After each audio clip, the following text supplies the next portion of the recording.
Here lies the Boston Celtics season.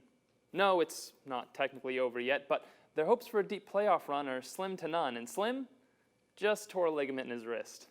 With the injury to Jaylen Brown that will keep him sidelined for the rest of the year and a trip to the NBA's play-in tournament looming, things are looking pretty bleak for Boston. But what was it that led to their worst season in 6 years and fourth worst since 2007? Was it Brad Stevens' coaching? Was it the team's inconsistent effort or Jason Tatum's lack of leadership? All will get talked about over what's sure to be a long offseason for the Celtics, much longer than their layoff of about 2 months after their bubble run to the conference finals last year.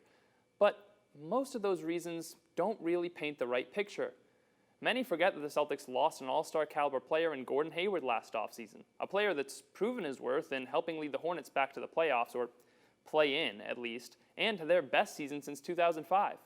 How about the fact that the Celtics' best starting five of Walker, Smart, Brown, Tatum, and Robert Williams have combined to miss over 80 games in a season that was only 72 games long?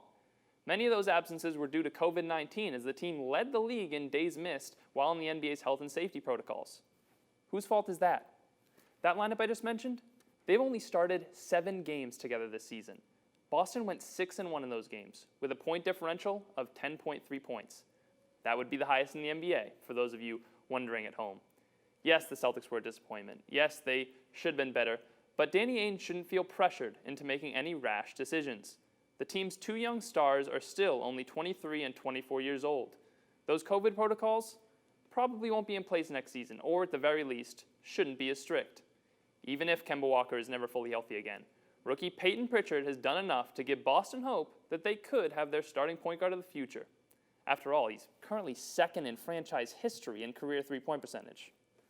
So it's time to bury the 2021 Celtics, but the team as currently constructed shouldn't be written off, and the front office shouldn't shake things up too much this offseason. The future is still very bright in Boston.